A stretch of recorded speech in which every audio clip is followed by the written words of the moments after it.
I got involved with Lost and Found when we, as administrators and faculty, were having a lot of conversations surrounding student mental health.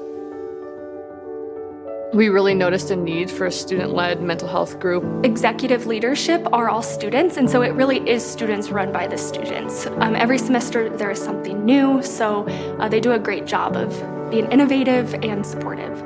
I think the chapter acts as sort of a liaison between the students and the faculty and other mental health resources. It's becoming a place where I've been able to connect with other people across different campuses, within the campus.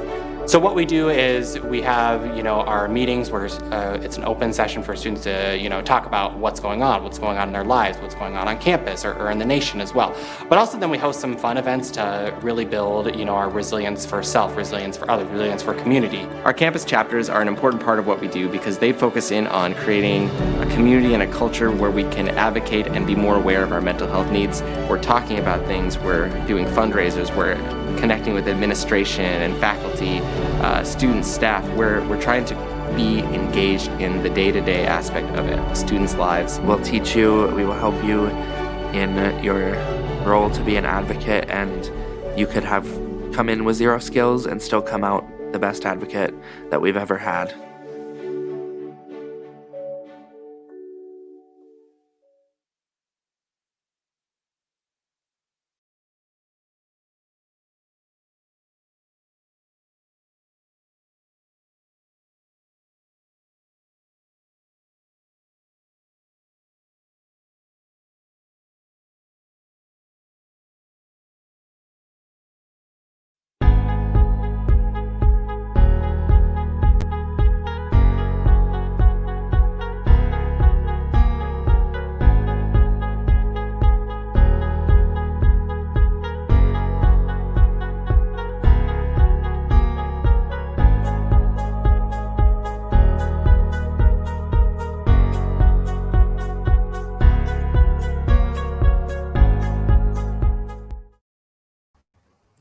Hello, everyone, and still Thursday. Happy Thursday, everyone. Happy Lost and Found Day. I'll say that all day because it's true. If you're in Sioux Falls, it's Happy Lost and Found Day, but you can celebrate wherever you're at, too. So I'm so excited to be able to be here with you all for Voices of Resilience, our special edition of Voices of Resilience, as we are bringing in for our first ever panel of folks here to talk about the future of mental health in our region. So my name is Nathan Hofer, and I work for the Lost and Found Association as the Director of Campus Operations. So if you don't know who Lost and Found is and what we're about, we are focused on preventative mental health. We're focused on being on the front side and building resilience in people so that when life throws them the series of hardships that we're in a series of hardships right now, but we are prepared to deal with that. And we get to work with some awesome partners, and we have those folks here with us today. Not all of our partners, but some of our great partners that we work with. And I'm going to bring them up in just a second. But I do want to give a shout out here really quick to our sponsors who are sponsoring Voices of Resilience, the Astrup Family Foundation and American Bank and Trust. We are really grateful for your generosity and your willingness to give back to the work that we're doing in our communities. So enough from me, but I can talk about Lost and Found all day. In fact, I do that often. But more importantly, I'm going to bring up our guests. So we have Angela Drake with AFSP. We have Sheri Nelson with the Helpline Center. We have Tosa Tuhart with Great Plains Tribal Chairman's Health Board. And we have Amber Reints with Avera Behavioral Health. And I probably said your last names wrong. I'm so sorry. Okay. Amber, I said your last name wrong. I can tell. Nope, you did good. Yeah. Awesome. Well, I gave your names here, but why don't you all just tell us a little bit more about yourself and the organizations you work for, and then we'll dive into the conversation after that. And we'll just go down the line that I introduced you all in. Hi, I'm Angela Drake with the American Foundation for Suicide Prevention, or AFSP. Super good tongue twister. We are a national organization made up of state chapters. So what we do is we raise funds to help fund research, education, advocacy and support of lost survivors. So we work to spread hope to all of those affected by suicide and mental health all across the country. But most importantly, my work is done here in South Dakota, supporting our communities here. Hi, my name is Sheri Nelson. I am the Suicide Prevention Director at the Helpline Center. And so we have 211, which is statewide. So we have a database full of resources for individuals. We also answer the Suicide Prevention Lifeline number. And we are the only accredited crisis line in the state of South Dakota. We're accredited by AAS, and so American Association of Suicidology. And so if anyone calls the 1-800-273-8255 number, you will reach someone actually in South Dakota. And we also do prevention, intervention, and postvention work. So prevention work, we do a lot of trainings, suicide prevention trainings. We do mental health first aid trainings and a variety of other things. We also work with survivors, so people who have lost a loved one to suicide. We have survivor groups that are held on a monthly basis, both in person and virtually with the pandemic. And we have survivor classes that are held 4 times a year. And there is one starting September 15th as well. So we do a variety of things. So thank you. Awesome. Thank you. Tosha, let's hear from you. I'm Tosa Tuhart, and I'm the Community Behavioral Health Director at Great Plains Tribal Chairman's Health Board. Great Plains Tribal Chairman's Health Board is an organization dedicated to serving the health and wellness needs of the tribal members it represents, which includes 18 tribes and tribal communities across South Dakota, North Dakota, Nebraska, and Iowa. Great Plains addresses health necessities. We bring health promotion and education and various other programs for these tribal communities. And so our service area is about 1,700,000 individuals. We also operate the Oyate Health Center in Rapid City, and our service area is about 14,000 Native Americans who reside in the Rapid City area. So our community behavioral health department, which I manage a few projects and support our other projects. So we have a couple of youth Native suicide prevention programs connecting with our youth that supports Native youth in the Black Hills area.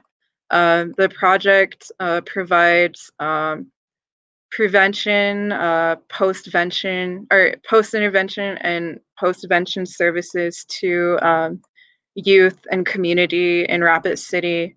We also have a Native suicide prevention program with the Crow Creek Sioux Tribe, and that project primarily does prevention education and provides other resources to support youth.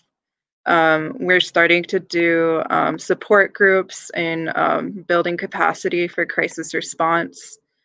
And other programs, we have our tribal opioid response, where we're working currently with two tribes in the Rapid City area to enhance resources for substance use, prevention, education, treatment, and recovery.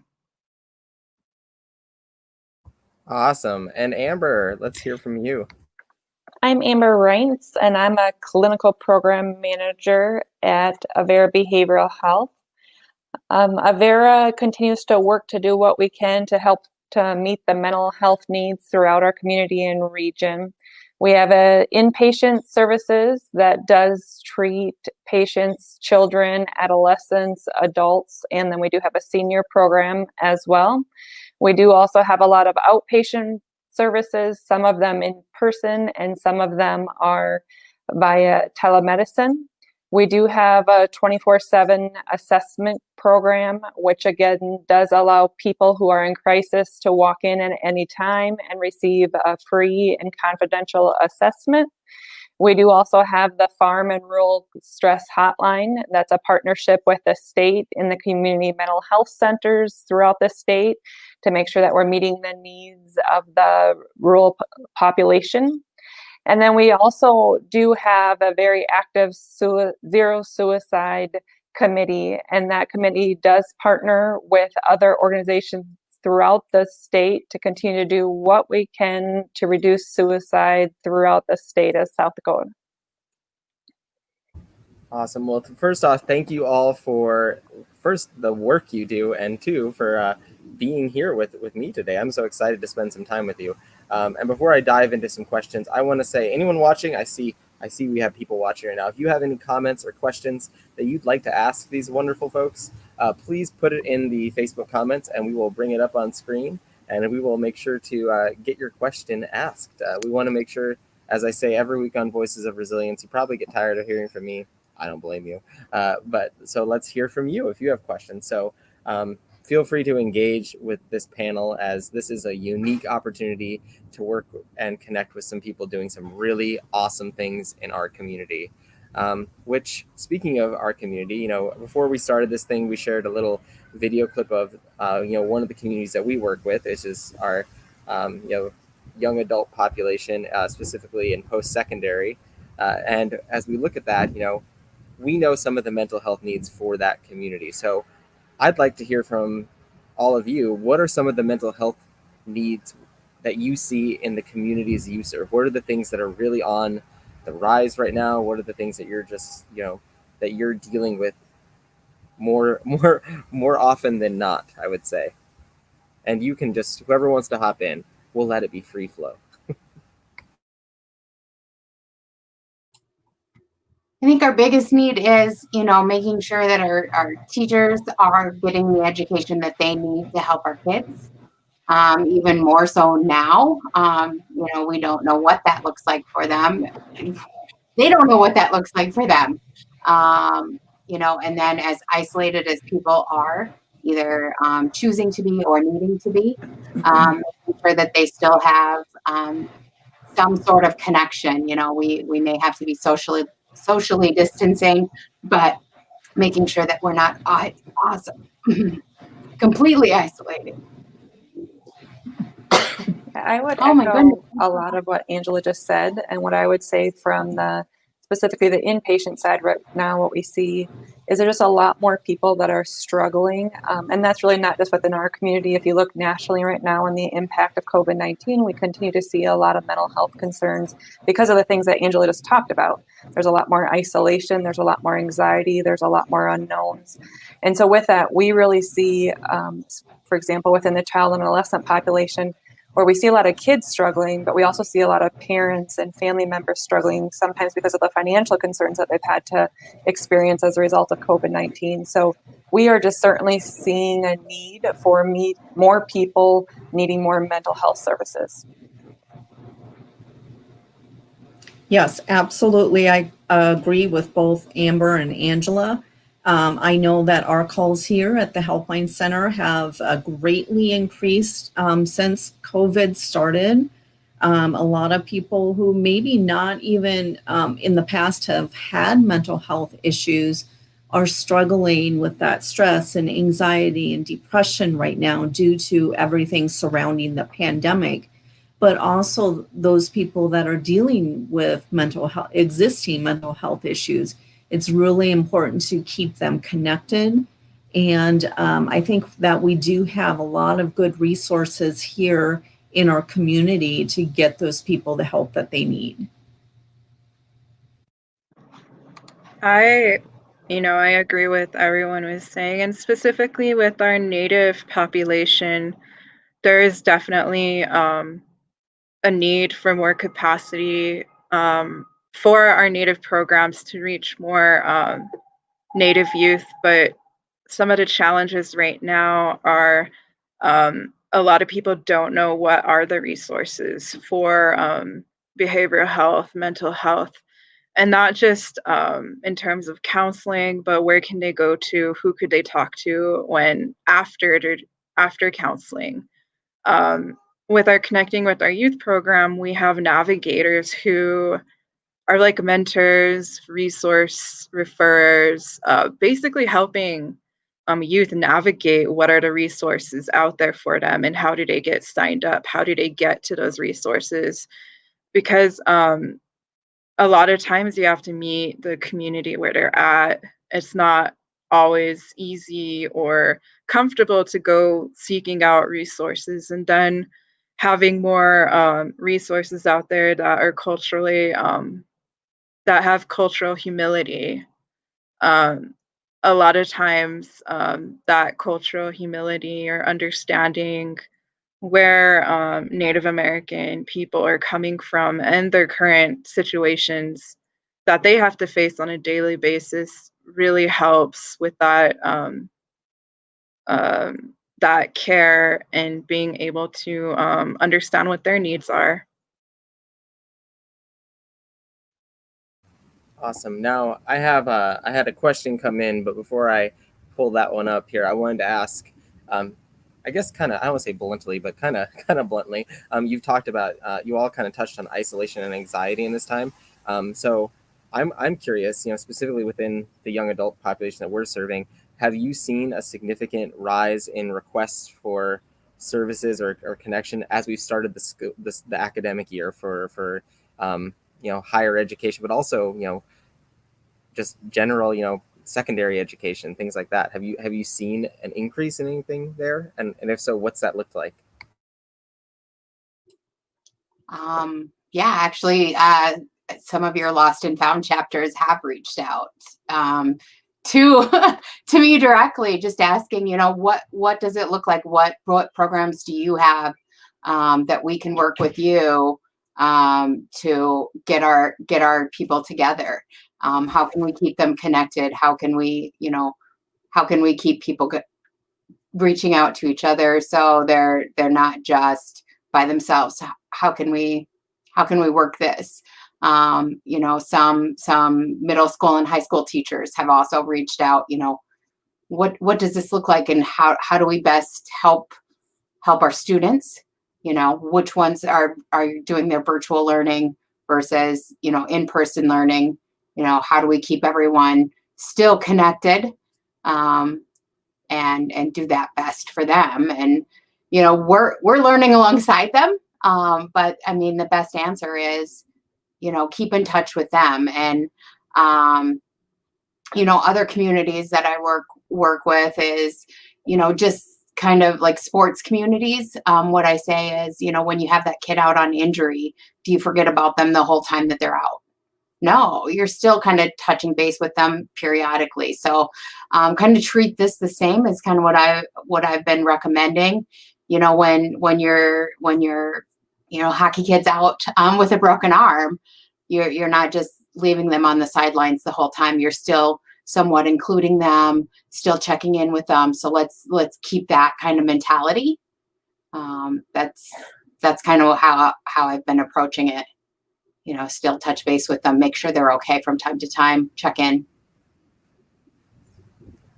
Good job, Lost and Found chapters. I knew I liked them. Yeah, I kind of like them too. This is Amber, and again, I would echo a lot of what Angela did say. I would say from here at Avera, we have seen an increase, like I said, as compared to typical number of people who are reaching out seeking either outpatient or inpatient services.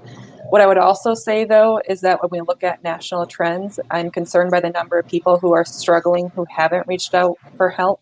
I think there's a lot of people that right now, when they begin to talk about some of the anxiety that they're feeling or some of the isolation that they're feeling, a lot of times those feelings are being minimized by saying that, again, everybody's anxious right now, or a lot of us are struggling.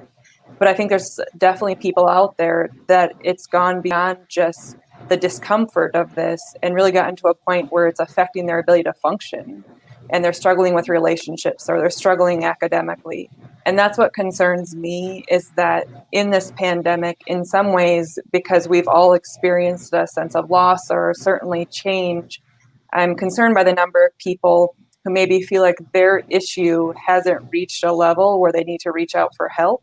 And I would just really encourage people that, especially if it seems that you're struggling with sleeping, struggling academically, struggling with relationships, that this is the time to reach out, because there is help available. Yes, absolutely. I agree with that. And yeah, knowing that there are still people out there that need that assistance who are not reaching out, just letting them know that there is that help available. And I think especially with students, kind of that uncertainty of, do we have to go online and do online learning, or are we going to be in person and get the risk of exposure to COVID-19? There's a lot of concern surrounding that. And some people have a difficult time learning just online. And so there's issues with with their grades, with depression, anxiety, all of that we've talked about.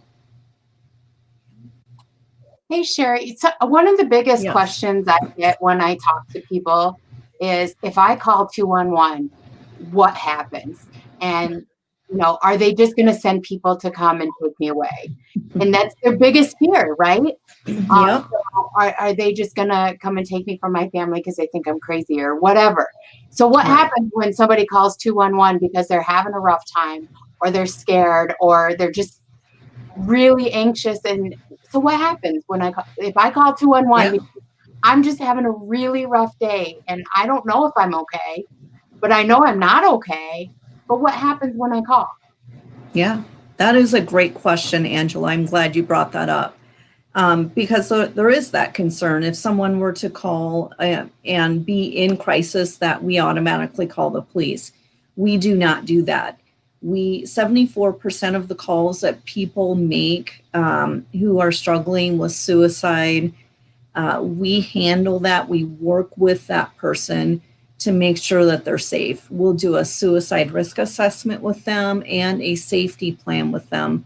And then we also follow up with them within 24 hours to make sure that they are still doing okay. We also give them referrals to Avera or whatever is the most convenient for them at that time.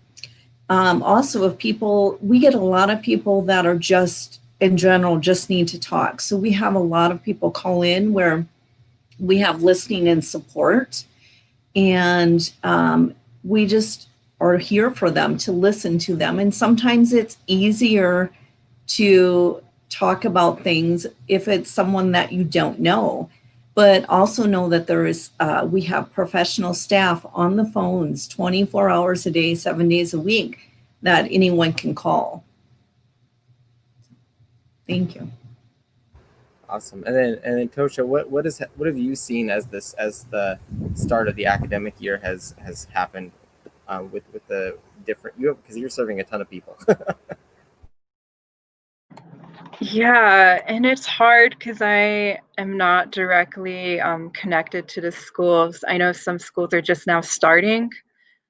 What I can tell you is that since, especially this summer, our Connecting with Our Youth project, with our Support Navigators program, has had a lot of, they're busy, very busy, meeting with youth, helping them, and they serve youth who are at risk for suicide. So the youth that they serve are those who have already are already in that harder place to be in.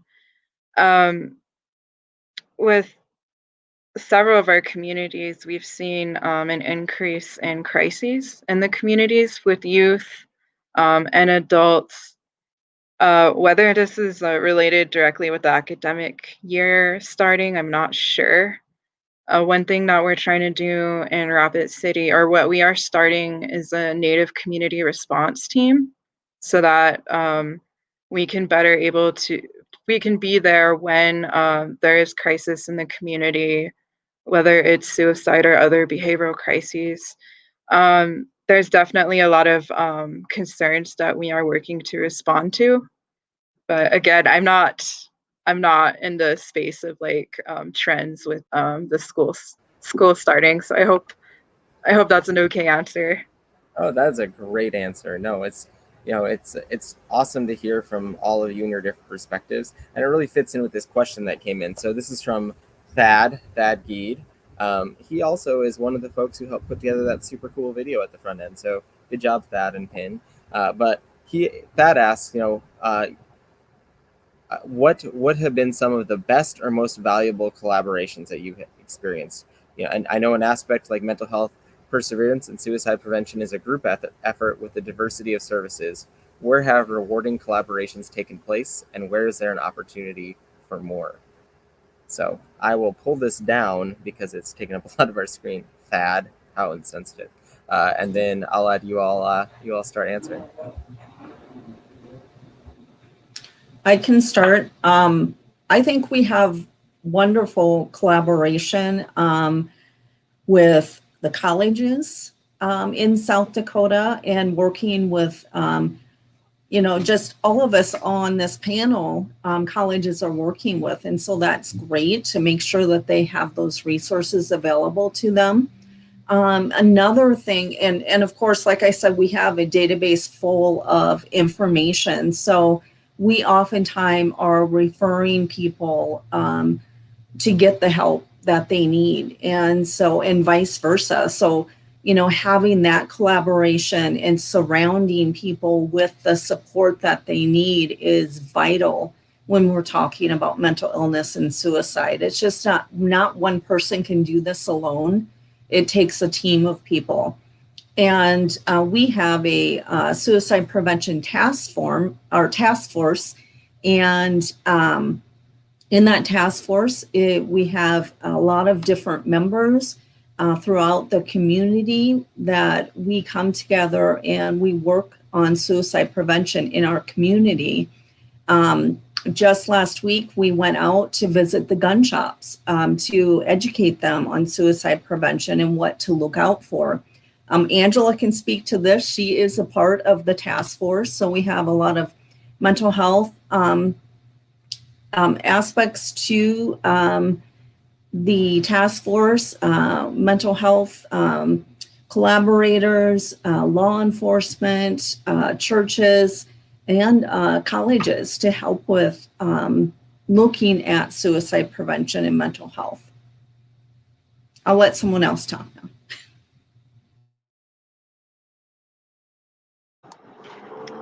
With Great Plains Tribal Children's Health Board, I think collaboration is just our nature, working with the tribes of Great Plains. But with our Native suicide prevention programs, we have these huge community collaborative efforts with each one. And I've just seen that work in so many ways. Like with our Connecting with Our Youth program, we have the Sapa Collaborative, where agencies and stakeholders across Rapid City come together once a month, and all of them help support the work that Connecting with Our Youth is doing.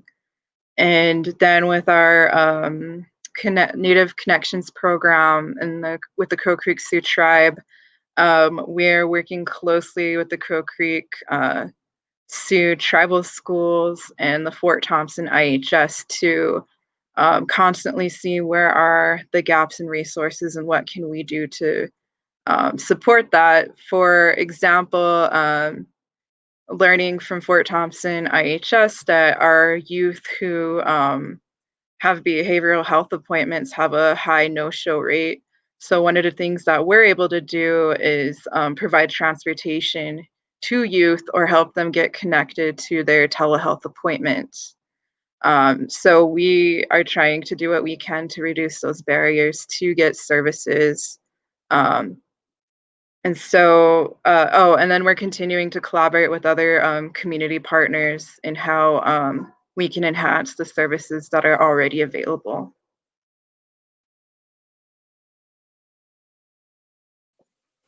I would echo very similar to what has already been shared. I do think within mental health, what we all realize as respective organizations is not one of us can do this alone. And so I think there's lots of great opportunities that we've all been a part of where we've been able to work with other organizations. Here at Avera, for example, when patients discharge, we have a collaboration with the Helpline where they do some of our follow-up calls. There's just many examples. Zero suicide. We recently did an opioid grant with the Great Plains Tribal Chairman Group as well. So there's countless examples that we could give. What I would say, and I think it's important for people to understand, is that organizations, I believe, and especially in South Dakota, work really well together to continue to try to make sure that we're filling the gaps of where we still see within the mental health spectrum.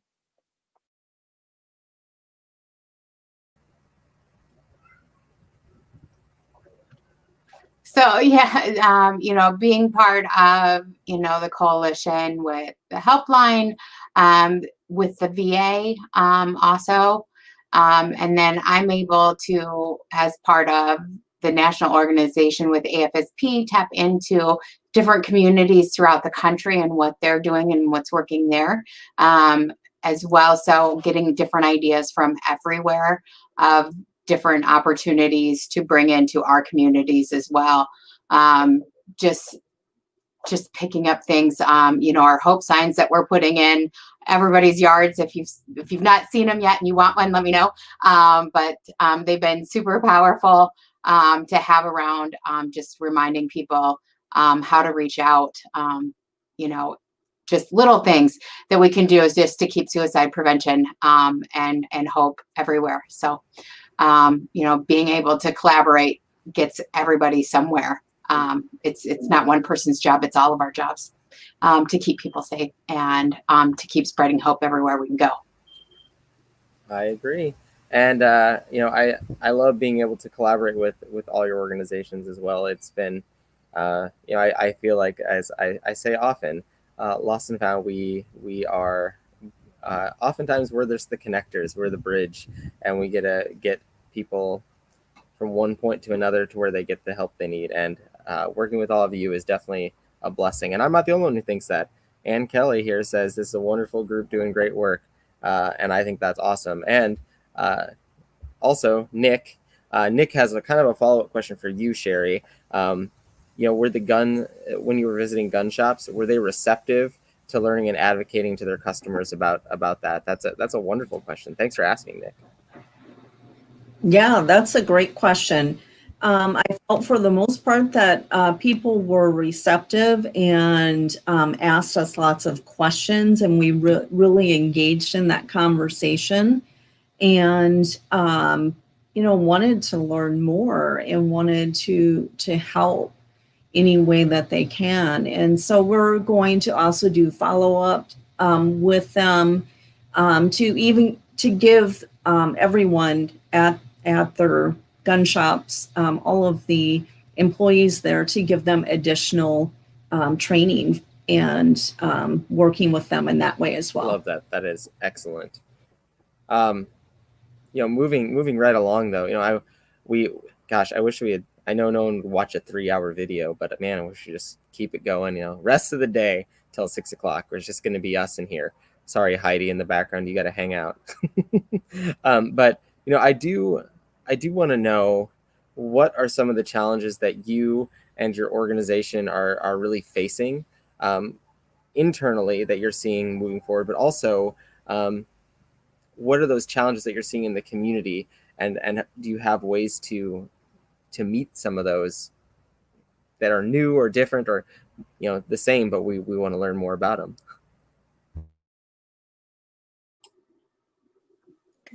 This is Amber, and I can start.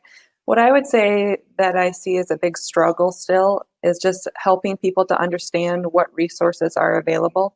I think so often people hear that there's a shortage of mental health providers, and certainly in some areas, I don't want to minimize some of the concern with that. But what I would say is with telemedicine, and just again, from what you can see on this call, the efforts and work that's being done, there's a lot of different ways that people can connect. And I love what AFSP is doing with sending that message of hope. Because to me, my biggest concern is that people are not aware of the resources. And secondly, that at times they're not aware that hope still exists and that they can fight through this. And I think those are the struggles that we continue to see and the message that needs to continue to be shared. Yeah, I agree with Amber with that point. You know, we often say 211 is the starting point because we can then refer people to get that help that they need. And, you know, sometimes there are those people that feel like, you know, they're so down that they feel like that they can't be helped, but they still reach out. And so that does show that hope. But I think all of us do a really good job of letting people know that there is help available. They just need to, you know, dial that number and get connected with that. And, you know, as part of our trainings, we also let people know that, you know, anyone can help someone who is in crisis or dealing with mental health issues or suicide.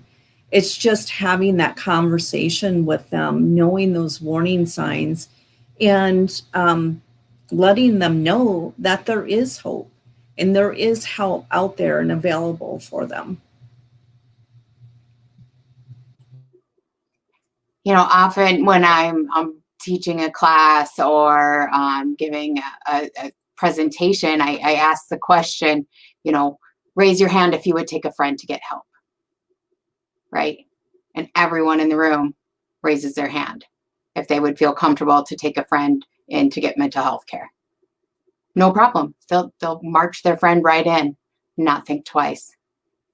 And then I ask them to keep their hand up if they would feel comfortable to go in themselves to get help. And I think that's the hardest part. How do we give ourselves the grace to take ourselves in? We have no problem and we wouldn't judge our friend, but we judge ourselves and we're worried about others judging us. So we just have to get over that. And so I think that's the number one problem. Number two is we have to learn that, you know, as my grandmother told me, you know, the good Lord gave us 2 ears and 1 mouth for a reason. We have to learn that when we're listening, when somebody has a story to tell, we're there to listen. We're not there to give them advice or judge them or tell them what to do. We're just there to listen. And we need to hear their story. And we're not professionals. We're not there to fix them. We can take them to professionals if they need it, but we're just there to listen and let them know that they're not alone. And just as we wouldn't be there to put a cast on their broken arm, we'll take them to professional to get them the help they need, but we can sure listen. So those are the things that we need to remember when somebody needs us. 2 ears. We're not professionals. We're not there to fix them. Especially young college kids, especially high school kids. They listen to their friend that may be struggling and they feel like it's their job to fix them. And then they're carrying this heavy burden that they may already be struggling as well. And they feel like it's their job to fix their friend. And that's a lot. That's a lot to hang on to and to carry. Just know, look at my face right now. It is not your job to fix your friend. You don't have those kind of skills and it's not your job. They need professional help. They need somebody that can truly help them. So listen, understand, but it's not your job to fix them. Take them to get the help that they need. It's not your job.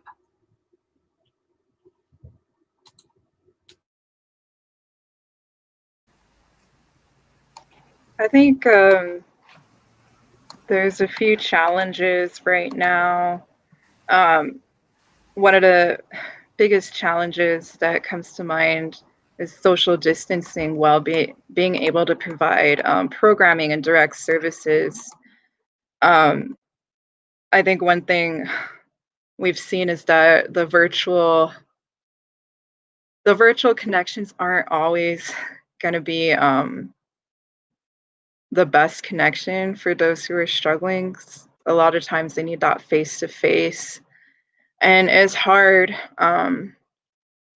It's hard because there's a lot of cultural practices that usually go on during the summer, and there there are cultural practices as a means of prevention and healing, and it's hard to continue to do that when we can't gather, when we have to practice social distancing for safety. And so I think that's been really hard for a lot of people because they use culture as prevention and as a protective factor. Um, Another thing that's been hard, for I mean, just in the work that I'm doing, is that um, we're as professionals in nonprofit, and even with those unsung heroes in the community, everyone's always stretched so thin. Um, it's There's so much to do and not enough time and not enough people or resources, but I think that's a constant. And then I guess socially, it's the continuing to try to get to those roots of historical trauma, and changing the perceptions of and dialogue. I know that in the past, like recently, there's been a lot of there's a lot of mistrust of different resources, and trying to get people to understand that one, there are resources, that the resources are there to help you, and two, again, like what Angela said, is you don't have to be alone. You don't have to carry this burden, but that there is help out there. Um, and then I think the another hard part is that those who live in a very rural area, how do we get them professional help when they're going through crises? Sometimes those resources are really hard to find, or it's hard to get connected.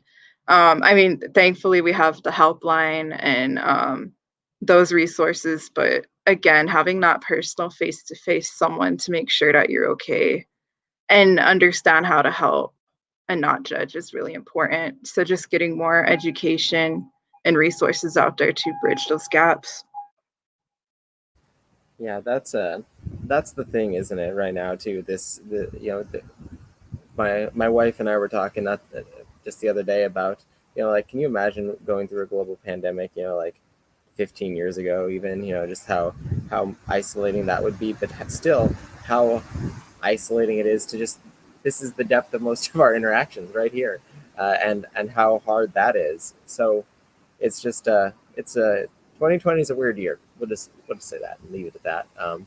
But as we talk about, yeah, yes, Angela, as we talk about, these issues that we're facing, I don't really see them going away per se, and definitely not anytime soon. So, our whole theme of today is talking about the future of mental health in our region. So, what are your thoughts about what's coming down the pipeline? What are some things that you think we should be preparing for as a general community to support others? But also, what are maybe some cool things that you have coming up, or initiatives or events or activities that are coming up that we should all be looking out for as well?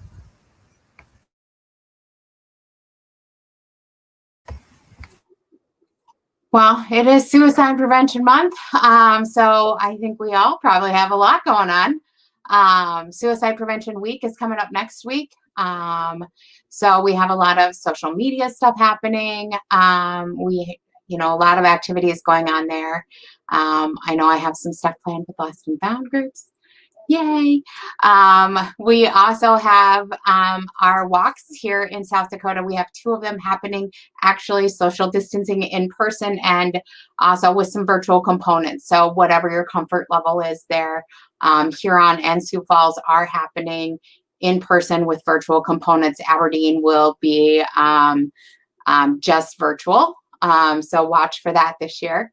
So Huron is on the 12th. Sioux Falls is on the 26th. We're excited to to have those happening. Many people reached out and just really wanted some in-person events happening. And we were able to come up with some ways to do them social distancing with some big virtual components. So we're excited to have those. We've got our Hope signs. If you're interested in having one in your yard, we have them for pickup and for delivery. So feel free to reach out to us on Facebook, Instagram, Twitter, all the things. That way we can get you hooked up with those. We also have our day at the Barrel House on the 21st, so come see us there. We will have pickup for your walk t-shirts and beads then as well, and just really, stay on top of us on Facebook, Twitter, Instagram, all the things that way. And, Nathan's helping us out with some virtual stuff for our walks. So I'm making him. Sorry about that. Whoops. Yeah, I'm making him work for it. And then Lost and Found is coming to join us at the Sioux Falls Walk as well. They're bringing a team. And then I'm going to go visit Lost and Found, I believe at SDSU in October. We're going to do some stuff there. So, and then some other groups, some other schools are reaching out to set up some other things as well. So I'm excited. You got some great kids. And they're kids to me because, they could be my kids. So, and just working with any communities that we can. So, Tosa, I'd love to come out your way too. Let me know.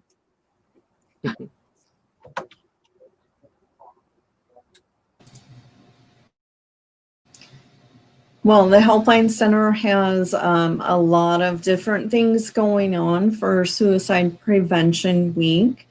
And I know Lost and Found has reached out to us as well. We have, we are going to be chalking messages of hope downtown on Phillips Avenue. And we have some college kids joining us, which will be great. We are going to social distance and write those messages of hope for Suicide Prevention Week. We also have a online presentation with our speaker, Desiree Stage.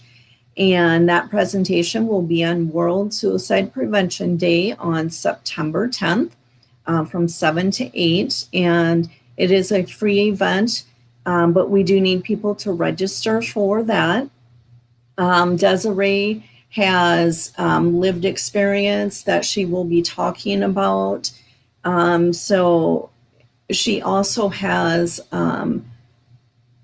opened up what she calls Live Through This. And so what she does is she works with art.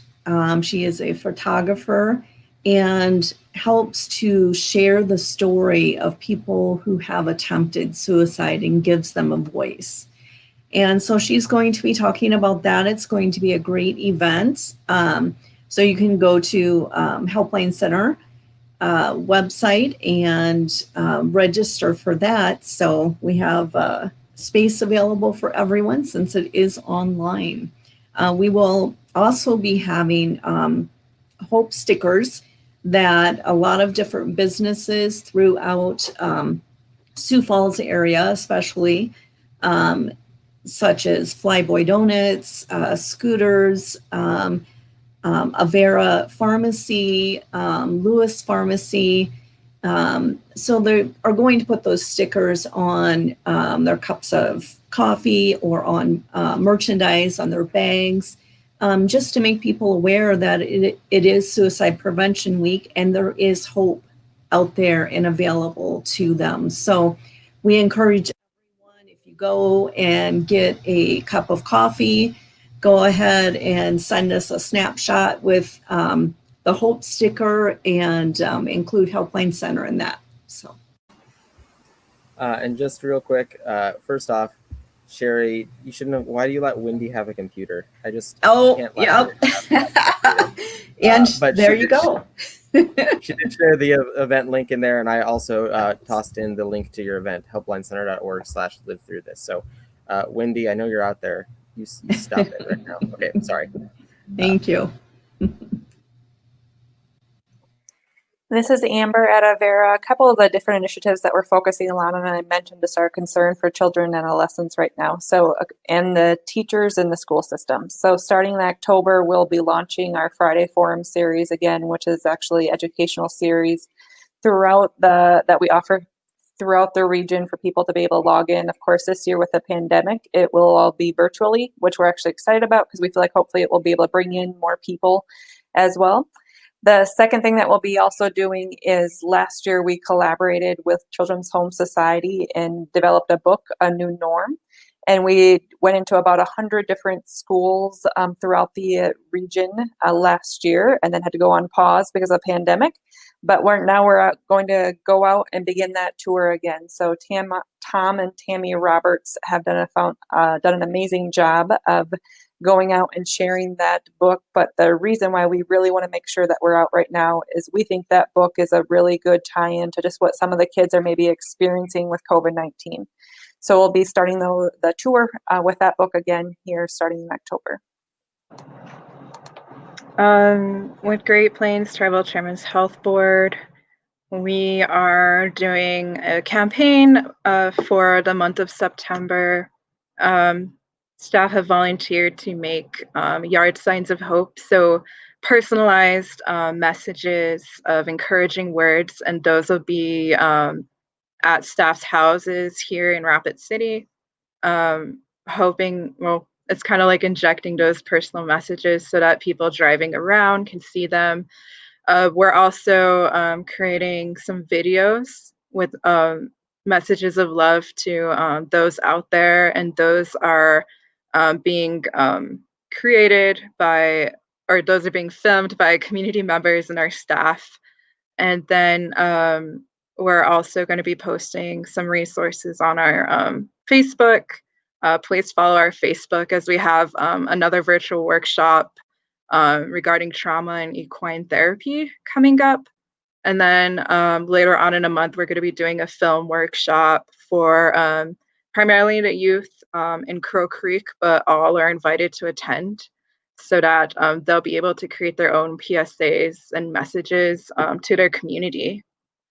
And in the Crow Creek community, we're also doing a couple of virtual walks as well, one in remembrance of those who are lost, and then one to see the yard signs made in that community, words of encouragement.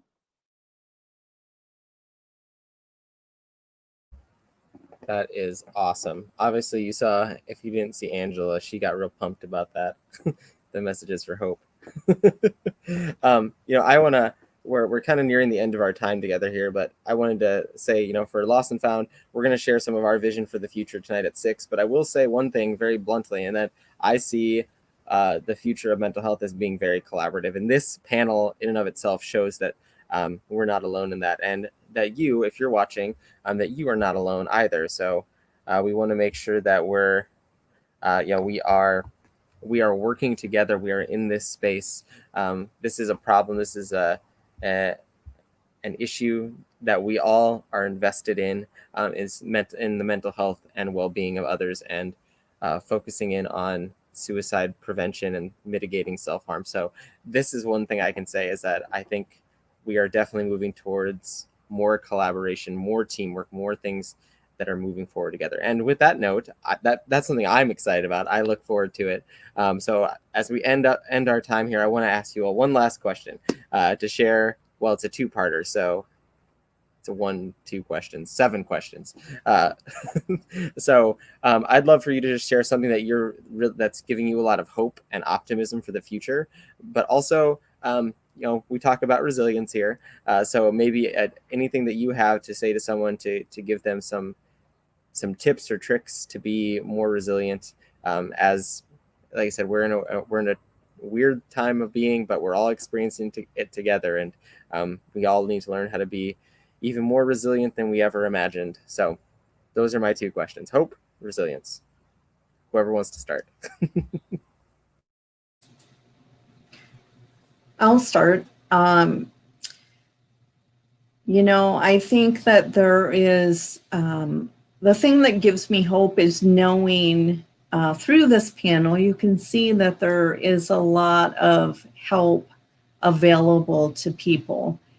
And especially with kids, with students, they're going to, if they are struggling, they're going to reach out to their friend versus another adult.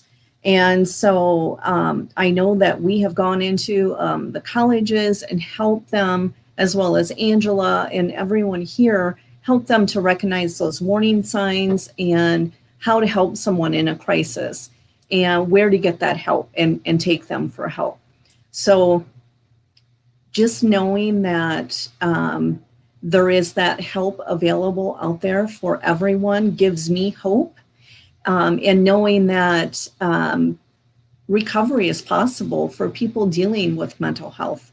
Even if they feel like they're at their lowest point right now, things can get better. And I think a lot of people may be feeling that right now with the pandemic and everything that's going on. But we still need to stay connected, and become creative with that. Through virtual trainings, virtual things like this. I've seen people, just connecting outside and keeping their social distance, just inspiring other people. And so that gives me hope. And just the fact that all of us are here and willing to help, and that we can't do this alone, and we're doing this all together. So, I don't know if I answered both your questions, but that's all I got. I felt good about it. To answer your questions, what gives me hope is just that there's a lot of passionate people out there that want to continue to work together to save lives. And to me, that is what is going to allow us to continue to meet the needs, fill the gaps so that everybody can get the mental health that they need. My recommendation for resiliency right now is if I could pass out scripts for self-care for everyone and they fill their script just like they fill their antibiotics, that would be my recommendation. And with that, right now, a lot of our schedules have been disrupted. So this is our time to start putting into our schedule our new routines. How am I going to take care of myself? And for some of us, that might be 5 minutes of meditation. For others, how I'm going to take care of myself today is to make the appointment for the therapist that I've been delaying for a long time. So my hope is just that everybody who is listening would pause and ask themselves, how can I best take care of myself today, and then act on that.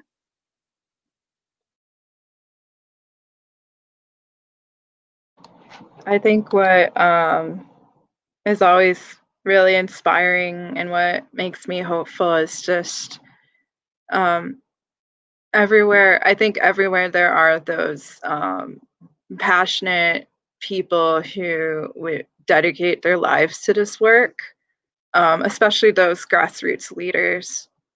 And so knowing that there are individuals out there who will answer a call at 3 a.m. and sit with you through the pain, I think that is amazing. In terms of like words of encouragement, I'd want to tell all of those Native youth out there and even Native adults struggling is that you don't walk alone. And like Sheri said, this time is not going to last forever. You're not going to feel the way you do forever.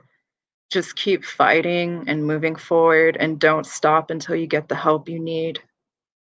Don't give up.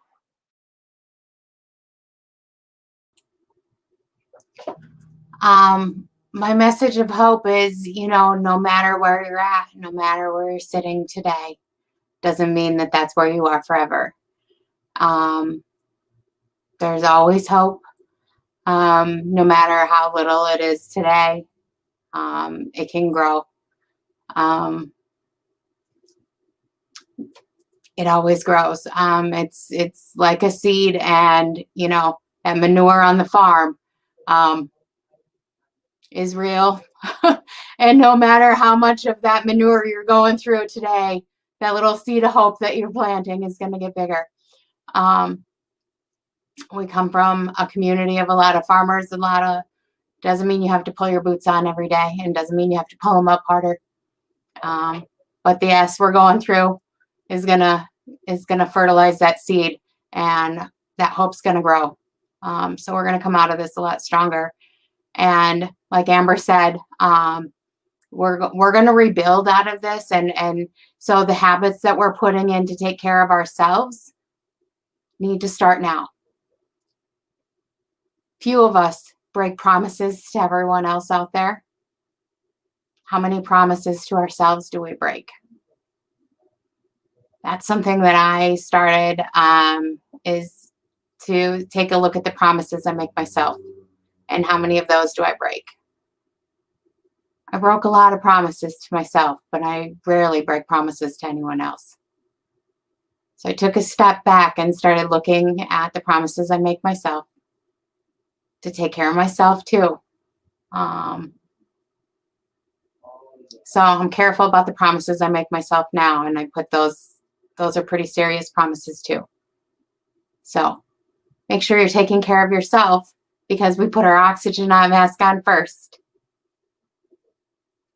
So thank you. Thank you all for the work that you do. I appreciate each and every one of you. Mwah. This is a great group, and I am so thankful to be able to, just be here with you today. And not only just today, to know that we'll be working together and connecting in the future. It truly is an honor. And, as we're closing out our time, I just want to say, I have posted links to every one of these places, their websites, their Facebook pages in the comments, so those can be found. Oh, that's a bee. If I run away, don't be disturbed. But I've put all those in the Facebook comments. So if you want to connect with these folks, feel free to do so using those links. And then if you're looking to connect with us a little bit more with Lost and Found, follow us on Instagram or Facebook at Resilient Today. And if you want to go to our website, it's just that at Resilient Today, and then put a .org on the end, but get rid of that @ sign. That won't get you anywhere. And then lastly, one more time, I do want to thank our sponsors for Voices of Resilience, the A-Stroke Family Foundation and American Bank and Trust. We're really thankful that you've chosen to invest in this, and that we get to have some wonderful conversations with people doing great things as we learn together how to be more resilient. And once again, I want to thank you for being here, and I hope that the rest of you out there will be checking in today at 6, and then next week it is National Suicide Prevention Week, and we have a speaker coming on our Voices of Resilience at 2 p.m. on next Thursday, Tammy Joy Lane, who's going to be talking about her experience with suicide prevention and that in her life. So excited for it, excited to be here with you all, and that's all I have. So thank you again, everyone, and we'll see you around. Thank you. Thanks, Nathan, and all of you guys. You guys do great work, and I enjoy working with you. Right back at all, yeah. Indeed. All right, bye Thank now. you all. Appreciate you.